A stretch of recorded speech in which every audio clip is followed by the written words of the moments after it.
전도서 11장 1절부터 10절까지 한 절씩 교독하겠습니다.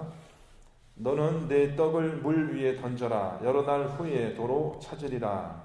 7에게나 8에게 나눠 줄지어다. 무슨 재앙이 땅에 임하는지 내가 알지 못함이니라. 구름에 비가 가득하면 땅에 쏟아지며 나무가 나무로나 북으로나 쓰러지면 그 쓰러진 곳에 그냥 있으리라.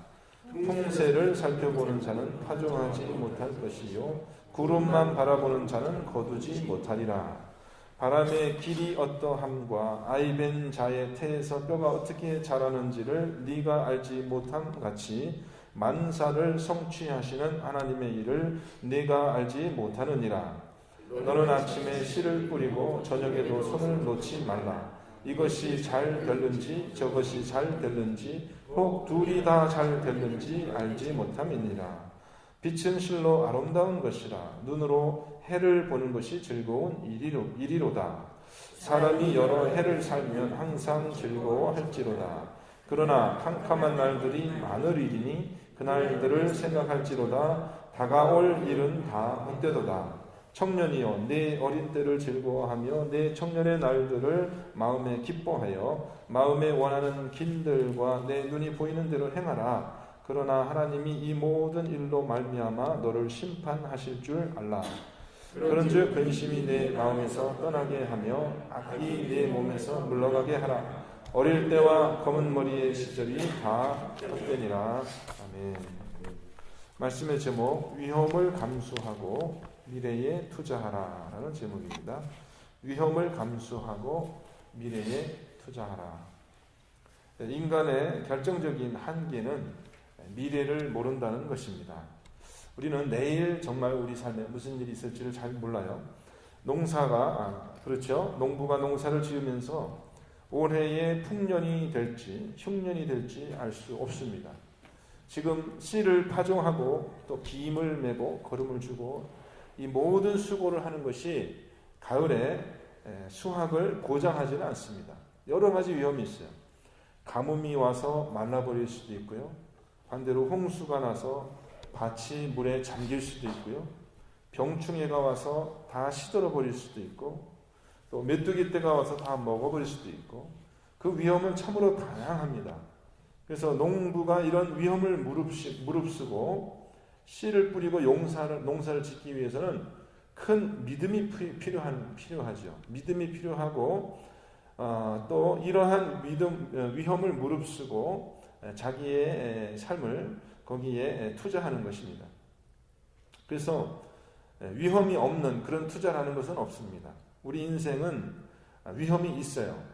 우리가 봄에 이 씨를 뿌리는 것이 가을에 꼭 결실한다는 보장이 없다라는 것입니다. 자, 그렇다면 이 위험 때문에 우리가 위험이 있다고 해서 우리가 씨를 뿌리지 않으면 어떤 결과가 생기겠습니까? 그러면 우리가 확실하게 알죠. 위험을 피하기 위해서 우리가 씨를 뿌리지 않으면 그러면 확실하게 우리는 아는 결과가 있어요. 씨를 뿌리지 않으면 아무것도 거둘 것이 없다라는 것입니다. 그래서 우리가 위험을 무릅쓰고 투자를 해야 되는 이유가 거기에 있는 것입니다. 우리 인생도 마찬가지인데요. 우리가 지금 하는 일이 얼마나 우리 미래에 어떤 결과가 될지 우리가 장담할 수 없다라는 것이에요. 우리 인생의 수고를 헛되게 하는 그런 많은 요인들이 있습니다. 자, 평생 그렇게 일을 열심히 하여서 이제 좀 일찍 조기 퇴직하면서 퇴직금을 이렇게 받았습니다. 20년 때로는 30년 일한 그 수고의 대가로 받은 그 큰 이제 돈인데 가만히 그것을 은행에다가 넣어두고서 그냥 이렇게 조금씩 꺼내 먹으면서 죽을 때까지 살자 그럴 수도 있지만 요새 은퇴는 나이가 너무 이르잖아요. 그렇게는 살 수가 없는 거예요. 그래가지고 그 돈을 투자해서 무슨 조그만 사업이라도 좀 이렇게 하려고 그렇게 합니다. 근데 우리가 듣는 소식은 뭐예요? 많은 분들이 그 사업이 실패해가지고 평생 수고한 그 재물을 다 참 손해를 보는 그런 일들이 우리 인생에 많이 생긴다는 것입니다.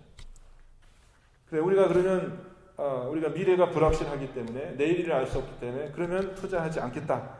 나는 가만히 있겠다. 그렇게 또 살 수는 없다라는 것입니다. 내일을 모르지만 그래도 우리는 어쩔 수 없이 우리가 가진 것을 투자해서 오늘을 사는 것이 더 지혜로운 일이고, 또 그렇게 해야지만 무엇인가 미래에 결실할 수 있다는 것입니다. 그래서 손해볼 생각을 하고 위험을 무릅쓰고 투자를 해야 된다라는 것이 전도자의 결론이에요. 지금까지 전도자는 뭘 얘기했습니까? 우리가 수고해봤자 소용이 없다. 그게 다 헛되다. 이 인생이 너무 허무하고 너무 복잡하고 예측 불가능한 것이 너무 많기 때문에 우리의 인생이 허무하다. 그렇게 지금까지 쭉 이야기를 진행해 왔는데, 전도자의 결론 11장 또 12장에 들어와서 전도자의 결론은 허무주의가 아니라 오히려 그러한 허무를 극복하기 위해서 우리가 이런 상황 가운데서도 마음을 정하고 우리가 할 수 있는 일을 해야 되겠다라는 이제 그런 결론으로 이제 도달하고 있습니다. 여러분 1절을 다시 보면은요, 이렇게 되어 있습니다. 내 떡을 물 위에 던져라. 여러 날 후에 도로 찾으리라. 이 말을 문자 그대로 실천한 사람이 있다고 그래요. 그래서 진짜 떡을 이렇게 싸가지고 물에 던졌는데 마침 필요한 사람이 또 그걸 먹고 또 이렇게 살았다. 그랬다가 또 그 사람이 은혜를 갚았다. 이런 이야기를 제가 얼핏 전해드렸는데 근거가 있는 이야기인지는 모르겠습니다. 근데 그것은 여러분 별로 그렇게 좋은 투자는 아닙니다. 여러분이 떡을 물에다가 던지면 물고기 배나 부르지 별로 그렇게 투자의 효과가 다시 여러분에게 그 선행이 돌아올 가능성은 없습니다. 그런 이야기를 하는 것이 아니고요. 어쩌면 이 말은요, 고대의 당시 해상 무역을 하던 사람들의 그런 위험을 말하는지 모르겠습니다. 우리가 이 성경에 대해서 잘 모른다는 것을 사실 반증하고 있어요. 이런 말을 들을 때 우리는 조금 좀 생각을 봐야 되는데, 우리가 아는 새 번역 성경은 이렇게 1절을 번역하고 있습니다. 돈이 있으면 무역에 투자하여라. 여러 날 후에 너는 이윤을 남길 것이라. 이렇게 이제 번역을 하고 있습니다. 떡을 물에 던지라는 것은 문자 그대로 그렇게 하라는 것이 아니에요. 그렇게 해석을 하면 좀 얼토당토한 그런 결과가 생겨나는 것입니다. 자, 옛날에 무역하는 배에 이제 그 빵을 실어서, 그러니까 식량을 싣고 식량이 부족한 곳으로 이렇게 무역을 하는 것이 아주 큰 이윤을 남기는 그런 일이었어요. 근데 동시에 그때 당시는 이 항해술이라는 것이 또 위험한 일이고 바다가 참 위험한 것이기 때문에 자기가 투자한 것을 다 잃어버릴 그런 위험성이 많아 있었죠. 여러분 보험, 요즘에는 그 위험을 미래에 있을 위험을 대비하기 위해서 우리가 보험을 들지 않아요, 여러분? 보험? 이 보험이라는 것이 처음 시작된 그 근본이 어디서부터 시작된 건지 여러분 아세요? 그것이 바로 이 해상 무역을 하는 사람들이 보험을 처음 만들어낸 겁니다. 왜냐하면 이 너무 위험이 크기 때문에 배가 통째로 없어지면 없어지면 어떻게 돼요? 거기 투자한 어마어마한 돈이 손해를 보기 때문에, 그래서 이제 해상 무역하는 사람들이 보험이라는 개념을 만들어 가지고 손해보험이죠. 그래서 요즘도 이제 보험이 전 분야로 이렇게 확대가 되었지만은, 그러니까는 뭐냐 하면 지금 1절에 말하는 내 떡을 물에 던져라, 이것은 떡을 물에 던져가지고 그 떡이 자기에게 다시 좋은 일로 돌아올 확률이 있어요, 없어요, 여러분? 떡을 물에 던지면 거의 없잖아요. 그만큼 위험천만한 일이고 그만큼 그것이 확실하게 우리에게 현찰로 돌아온다는 그런 보장이 없는 그런 일이라 할지라도 거기에 투자를 하라는 것입니다. 위험을 무릅쓰고 하라는 거예요. 사실 투자의 원리가 그렇습니다. 위험이 큰데 투자를 하면은 더 이윤이 더 많다. 그것이 이제 투자의 원리죠. 그래서 이것이 우리가 보기에는 1절 말씀을 보면은 우리가 보기에는 이 떡을 물에 던져라라는 말이 불특정 다수에게 선행을 베풀라라는 그런 뜻으로 또 해석이 되기도 하거든요. 실제로 이제 그렇게 해석한 영어 번역본이나 한글 번역본이 있습니다. 그래서 여러 사람에게 이제 선행을 베풀어서 그 중에 한 사람이 나에게 다시 그 선행을 갚을 수도 있으니까 그런 것을 기대하고 여러 사람에게 하여튼 될 수 있는 것 선행을 해라. 그런 의미가 있을 수도 있고, 아니면 좀 위험한 그런 일에 투자를 해서 또 많은 이윤을 취하라. 이제 그런 의미도 될 수 있는데 이것이 영적으로는 이 두 의미가 차이가 있는 것이 아니라 같은 의미입니다. 같은 의미예요. 그러니까 어리석은 일을 하라, 막 그런 뭐 가능성이 없는 일을 하라 그런 뜻이 아니라 우리가 미래를 알지 못하기 때문에 그 미래의 궁극적인 위험을 대비하여서 무엇인가 우리가 해야 된다는 것입니다. 2절 말씀도 동모 반복일 수 있어요. 동모 반복일 수 있는데 2절 말씀 7에게나 8에게 7, 8이라는 말이 뭐냐면 여러 사람에게 나눠줄지라 무슨 재앙이 땅에 임하는지 내가 알지 못합니다. 어차피 내가 가진 것이 한꺼번에 다 없어질 수도 있는 거거든요. 재앙이 임하면 그걸 내가 안다면 내가 가지고 있는 것이 어떨 때에 다 없어져 버릴 수도 있는 그런 위험이 있다라는 것을 안다면 그러면 위험을 분산시켜서 하려면 어떻게 돼요? 여러 사람에게 나눠주면 좋겠죠? 여러 사람에게. 한 사람에게만 다 투자하는 것보다 여러 사람에게 나눠주면은 그 위험이, 투자의 위험이 줄어들 수 있는 그런 지혜를 이야기하고 있습니다. 그래서 세번역은 2절 말씀을 또 이렇게 이야기해요. 세상에서 내가 무슨 재난을 만날지 모르니 투자할 때에는 7이나 8로 나누어 하여라 이렇게 얘기를 해요. 여러분 참 요즘도 이제 뭐 투자하시는 분들은 이 투자의 위험을 줄이고 투자의 위험을 분산하는 것이 아주 큰 관심사거든요. 그래서 영어로 여러분 들어보셨죠? 그 포트폴리오라는 말 들어보셨죠? 포트폴리오 그게 뭐예요? 이제 사람들이 이제 미래의 일을 대비하기 위해서 여러분 선물 거래라는 것을 합니다. 여러분 아시죠? 그러니까 이제 올 가을에 농산물, 예를 들어서 벼나 밀이나 뭐 콩이나 이런 것들이 옥수수 이런 것들이 올 가을에 흉작이 될지 풍작이 될지 알 수 없으니까 미리 거래를 하는 거예요. 정해진 가격에. 그래서 미리 사는 겁니다. 또 석유 값도 올해 가을에 내가 예를 들어서 큰 석유를 이만큼 써야 되는데 그것이 가격이 오를지 내릴지 모르기 때문에 내가 예측한 적당한 가격에 미리 거래를 하는 겁니다. 미리 거래를 해요. 그럼 이제 가격이 오르면은 어떻게 되는 거예요? 자기가 이익을 보는 거죠. 가을에 가격이 오르면 가격이 내리면은 뭐예요? 손해를 보는 겁니다. 그래서 이제 이런 시카고 선물 거래가 유명하잖아요.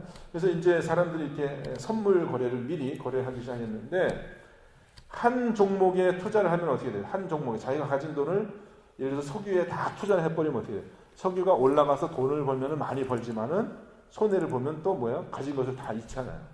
그러니까 위험하다는 거죠. 이게 위험하다는 거죠. 벌면은 많이 벌지만 또 다 잃어버릴 수 있으니까. 그러니까 사람들이 어떻게 해요?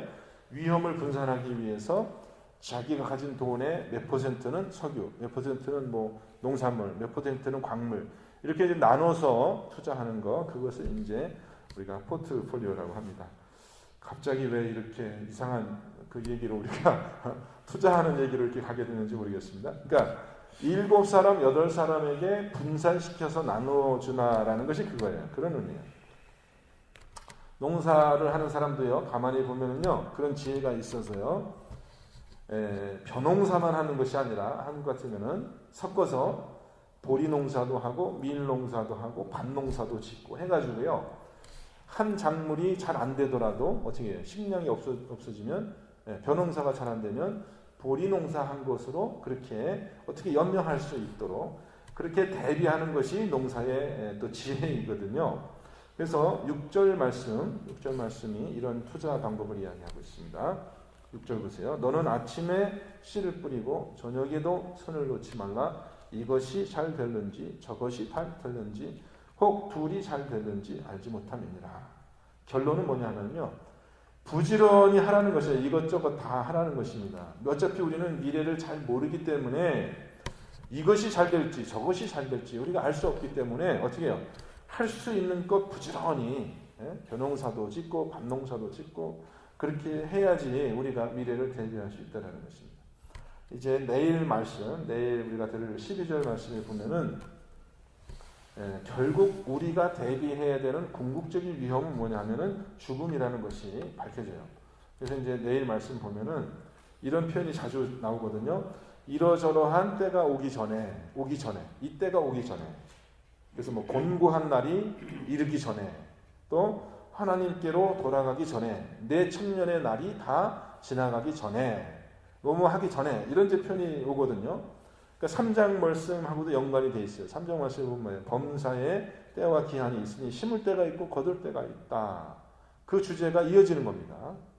그래서 우리가 이 궁극적인 우리가 준비해야 되는 우리가 궁극적인 미래는 결국은 뭐예요? 죽음이라는 한계 상황을 지금 이야기하고 있는 겁니다. 여기서 뭐 농사의 비유를 하고 있지만은 우리가 알지 못하는 미래, 가장 먼 미래는 뭐예요? 죽음 이후의 그 세계잖아요. 그 시간을 대비할 수 있는 그런 지혜가 우리에게 있어야 되겠다. 예수님도 누가복음에 보면은 비유로 그런 이제 지혜를 가르쳤는데 우리가 보통 지혜로운 청지기의 비유 혹은 불의한 청지기의 비유 이렇게 이제 우리가 표현을 하는데요. 이 청지기는 주인의 소유를 맡아서 이제 관리하는 사람을 우리가 청지기라고 하죠. 근데 이 청지기는 자기 주인의 것을 막 낭비하다가 이제 주인이 그것을 알고 내가 너랑 이제 계산을 해야 되겠다라는 통보를 받습니다. 그러면 이제 뻔한 거죠. 계산을 해보면 자기가 주인의 그 소유를 낭비했기 때문에 자기의 이제 그 직장을 뺏길 것이 분명해요. 그래서 이 청지기가 생각하는 겁니다. 아, 내가 이제 이 일자리를 잃고 난 다음에 어떻게 내가 나의 삶을 대비할 것인가 해가지고 주인에게 빚진 자들을 다 불러 모아서 어떻게 합니까? 그 빚을 절반씩 다 탕감시켜 주는 겁니다. 뭐 보리 100대를 빚졌냐? 50대. 기름 10마리를 빚졌냐? 5말. 이렇게 절반씩 자기가 탕감해 주니까 빚진 사람들은 좋겠죠. 자기들의 빚이 절반으로 줄어드니까. 그래서 이제 자기가 선행을 베푼 그 사람들로 하여금 나중에 자기가 이제 일자리를 잃고 나서 자기에게 도움을 줄 수 있도록 그렇게 했다라는 거예요. 그것을 이 지혜로운 그 청지기의 그 일을 주인이 칭찬했다라는 것입니다. 그래서 누가복음 16장 9절 10절 말씀 보면 이렇게 결론이 나는데 그 비유의 결론이요. 내가 너희에게 말하노니 불의의 재물로 친구를 사귀라. 그리하면 재물이 없어질 때에 그들이 너희를 영주할 처소로 영접하리라. 영주할 처소로 영접하리라. 여러분 여기서 이제 이 비유를 우리가 또 그대로 실천하면 안 됩니다. 이 비유를 또 그대로 우리가 또 실천한다고 해가지고 또 내 주인의 것을 막 도둑질해가지고 남의 것을 가지고 그것으로 막 친절을 베풀고 하면 안 되죠. 그건 도둑질이죠. 여기서 말하는 불의한 재물이라는 것은 나쁜 짓을 해서 모은 재물을 이야기하는 것이 아니라 우리가 이 땅에서 우리가 사용하는 모든 재물을 다 불의한 것이라고 얘기를 해요. 남의 것이라고 얘기해요. 왜냐하면 우리의 건강이든지 우리의 소유든지 우리의 가정이든지 이 모든 우리가 가지고 있는 것이 내게 아니기 때문에 남의 것이라고 하는 거거든요. 어차피 이것은 하나님이 우리에게 맡겨주신 거란 말이에요. 그러니까 우리는 어차피 남의 것을 가지고 사는 사람들이에요. 그러니까 우리가 선행을 한다는 것조차도 내 것으로 사실 선행을 하는 것이 아니라 알고 보면 남의 것으로 선행을 하기 때문에 그것이 이제 불의한 재물. 불의하다는 말을 이제 월들리라고 해석할 수, 이 세상의 것이라고 할 수 있어요.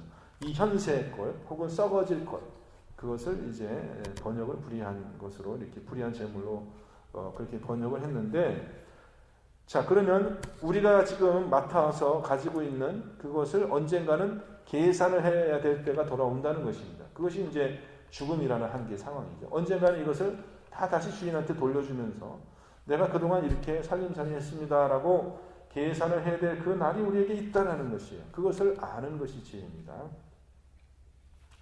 그러면 우리가 가지고 있는 건강, 소유, 가족, 내가 소중하게 생각하는 모든 것을 다 빼앗길 그 날이 반드시 오게 된다는 거예요. 그러면 지혜로운 사람은 뭐예요? 그것을 어차피 다 뺏길 거니까 언젠가는 어떻게 하는 것이 좋습니까? 사는 동안에 다 써버리는 거예요. 써버리는 거예요.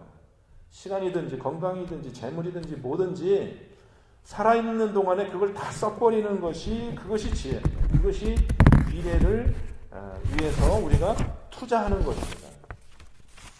예수님께서 그래서 이제 장사의 비유도 하셨잖아요. 장사의 비유. 달란트의 비유 여러분 아시죠? 달란트의 비유. 그래가지고 이제 10달란트, 5달란트, 1달란트씩 종들에게 나눠줬더니 한 달란트 받은 종이 어떻게 했어요? 내가 이거 잘못해서 이것마저 까먹으면 안 되니까 땅속에 묻어뒀다가 주인이 오면은 내가 그대로 돌려줘야지. 그렇게 했는데 그 주인이 그 종을 보고 뭐라고 그랬어요? 이 악하고 게으른 종아. 욕을 이렇게 아주 엄하게 문체가 악하고 게으르냐.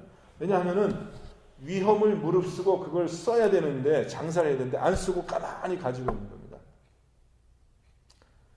지금 오늘 말씀도 4절에 보면은 그런 사람의 형편이 나옵니다. 4절 말씀 보세요. 풍세를 살펴보는 자는 파종하지 못할 것이요 구름만 바라보는 자는 거두지 못하는 거예요. 그러니까 위험만 바라보고 있는 거예요. 위험만. 풍세는 이제 바람의 그 기세죠. 바람이 세단 말이야. 야, 이렇게 바람이 센데 그러면 할 수 없지. 내가 오늘은 씨를 뿌리지 못하겠구나. 이렇게 하는 거예요. 그 다음 날은 또 뭘 바라봐요? 그 다음 또 구름을 바라봐. 아, 오늘 구름이 한 점도 없네. 비가 안 오겠네. 그러면 내가 지금 씨를 뿌리면 구름이 한 점도 없고 비가 안 내리면 어떻게 돼요? 말라 죽네. 씨를 뿌리나 말하네. 그러니까 어제는 바람을 보고 오늘은 구름을 보고 그러면서 아예 씨를 뿌릴 생각은 위험만 바라보면서 아무것도 하지 않고 있는 사람이에요. 그러니까 아무것도 거둘 게 없는 거죠. 그래서 이 위험을 무릅쓰고 투자를 하기 위해서는 꼭 우리에게 믿음이라는 것이 필요합니다. 믿음. 그래서 믿음은 바라는 것들의 실상이고 보이지 않는 것들의 증거가 된다. 농사가 씨를 뿌리기 위해서는요, 이것이 반드시 위험이 있지만 이것이 반드시 결실할 것이다 라는 그런 믿음을 가지고 씨를 뿌리는 것이죠. 자, 우리는 사실요, 하나님이 우리에게 맡긴 이 인생을 땅속에 묻어뒀다가 그대로 하나님께 드릴 수 있어요, 없어요? 하나님이 우리에게 주신 것을 그대로 우리가 줄 수 있어요, 없어요? 줄 수가 없어요. 우리 인생은 그렇게 우리 인생은 어차피 썩어질 것이고 한 번 살면 다 없어질 것이에요. 하나님이 우리에게 주신 시간을 우리가 다시 그대로 하나님께 갖다 드릴 수 있어요? 하나님이 우리에게 주신 생명을 우리가 그대로 다시 하나님 하나도 안 쓰고 그대로 가져왔습니다 할 수가 있어요? 그렇게 할 수가 없단 말이에요. 어차피 우리에게 주신 시간이나 건강이나 생명이나 소유는 다 썩어져 없어질 것이란 말이에요. 우리가 한 달란트를 받았는데 한 달란트를 그대로 가져다 줄 수가 없어요. 그게 썩어져 버려요. 땅속에 묻어놓을 수가 없는 거예요. 그렇다면은 어떻게 해야 돼요? 그렇다면은 있을 때 그거를 빨리 쓰고 이 썩어질 것을 잘 사용해서 썩지 않는 그런 결실을 남겨야 되는 것이요. 그것이 우리 인생의 책임이에요. 그래서 예수님이 달란트에 비유 그렇게 얘기한 겁니다. 한 달란트 가지고 온 저는 사실 좀 의아했거든요. 아니, 한 달란트 가져왔으면 됐지. 그걸 뭘 또 악하다고 그러고 게으르다고 그러고 그렇게 욕을 했을까. 그렇게 좀 사실은 처음에 그 달란트의 비유 제가 어렸을 때부터 들으면서 잘 이해가 안 됐어요, 사실은. 근데 그게 그런 얘기예요. 한 달란트를 우리가 그대로 하나님께 돌려드릴 수가 없어요. 어차피 썩어질 것이기 때문에. 그럼 어떻게 해야 돼요? 그거를 다 남김없이 잘 사용해가지고 투자해가지고, 물론 손해볼 수도 있죠. 우리가 투자해도 하나도 못 얻을 수도 있어요. 그래도 마찬가지예요. 손해볼 게 없어요. 어차피 없어질 것이기 때문에 엉뚱한 데 써버리나 마찬가지란 말이에요. 그러니까는 위험을 무릅쓰고 투자를 하는 것입니다. 여러분, 죽어가는 사람, 한 30년 동안 죽어가는 사람 3,000명을 그 죽는 과정을 옆에서 지켜보면서 인터뷰해가지고 책을 쓰신 분이 있어요. 죽어가는 사람을 3,000명을 심층 인터뷰하는 겁니다. 그냥 잠깐 인터뷰하는 게 아니라 계속 옆에 있으면서 그 사람이 죽어가는 과정을 이렇게 모사하면서 죽는 사람이 겪는 가장 큰 고통과 혼란이 무엇인가. 그 사람이 책을 썼어요. 책을 썼는데 간단하게 썼어요. 죽어가는 사람한테 물어봤습니다. 당신이 지금 죽어가면서 가장 인생에서 후회하는 일이 무엇입니까? 그래서 이제 순서를 정했거든요. 첫 번째, 제일 많이 후회하는. 근데 죽어가는 사람, 모든 사람이 공통적으로 후회하는 것 중에 제일 1위가 뭔지 아십니까, 여러분? 실제로 여러분도 죽음의 시점에 다다라서 그런 후회를 할지도 몰라요. 아주 놀라운 사실은 그 얘기예요. 뭐냐면요. 내가 인생에서 모험을 하지 않은 것을 제일 후회스럽게 생각한다. 그거예요. 아주 서프라이즈 하죠. 이거. 내가 인생에서 젊었을 때 내가 하고 싶은 일을 모험을 무릅쓰고 그것을 하지 않은 것을 내가 제일 후회한다. 지금 죽는 사람은 인생의 허무함을 잘 느낀 사람이잖아요. 이제 죽으면 끝이구나. 내가 이렇게 살았건 저렇게 살았건 도둑놈으로 살았건 가난하게 살았건 부자로 살았건 죽으면 끝 아니에요. 죽는 사람이 뭐 인생인데 후회가 있겠어요, 여러분? 진짜 우리 인생의 허무한 것을 가장 잘 아는 사람들이 그 죽음의 그 현실을 가장 당면한 사람이 죽어가는 사람일 텐데 그 사람들이 뭘 후회를 하겠어요? 어차피 죽으면 끝인데. 근데 그 사람들이 후회한다는 겁니다. 왜 후회하겠어요? 죽음 이후에 뭐가 있다는 것을 그들은 직감적으로 아는 거예요. 내가 인생을 잘못 살았기 때문에 죽음 이후에 내가 이제 하나님 앞에 서서 무엇인가를 계산할 때 내가 내놓을 것이 없구나라는 자기 인생의 결산을 그들은 이미 계산한 것입니다. 그렇게 봤을 때 무엇이 제일 후회가 되느냐? 내가 그때 그렇게 하지 못한 것이 후회가 된다는 거예요. 내가 그때 그것을 위험을 무릅쓰고 했어야 되는 일인데 내가 안 했구나. 그걸 이제 후회한다는 거죠. 겁이 많아서 위험을 무릅쓰고 위험한 것에 가기 싫어서 아무것도 하지 않고 가만히 있었다. 그것을 제일 후회한다. 여러분 우리 인생의 지혜를 오늘 말씀뿐만 아니라 이렇게 인생을 먼저 산 이 선배들의 삶을 배워야 돼요. 지금 당장 오늘 당장 저와 여러분이 참 실천해야 될 그런 것이 있어요. 그날이 오기 전에 창조주 하나님을 기억하고 그분께 내가 드릴 무엇인가를 오늘 실천하죠. 오늘 하지 못하면 내일 못하거든요. 영영이 못합니다. 오늘 당장 실천하지 않으면 못해요. 그래서 정말 저도 오늘 이 말씀을 듣고 큰 도전을 받는데 실패를 두려워하지 말고 우리가 기꺼이 위험을 감수하고 우리의 정말 이 모든 곤고한 날이 오기 전에 그것을 미래를 대비하여 투자하는 그런 지혜가 저와 여러분에게 있어야 될 줄 믿고요. 오늘 하루 여러분께서 그렇게 우리의 삶을 저 궁극적인 것에 투자하는 그런 전환된 그런 한우가 되시기를 주님의 이름으로 축원드립니다. 함께 기도하겠습니다. 하나님, 정말 인생의 캄캄한 날이 곧 올진데 하나님, 정말 하나님께서 우리에게 그 모든 것을 다시 도로 찾으실 그 날이 올 텐데 우리의 머리가 이제 더 이상 검지 않고 휘어질 그 날이 반드시 속히 올 텐데 그 날을 대비하는 지혜로운 성도가 되게 하여 주옵소서. 오늘 하루를 충성되고 그렇게 선한 청지기가 되어서 하나님 맡겨주신 그 모든 재물을 지혜롭게 사용하는 저희가 되게 하여 주옵소서. 하나님께서 함께 동행하여 주시는 귀한 한 날이 될 것을 간절히 사모하며 예수 그리스도 이름으로 기도합니다. 아멘.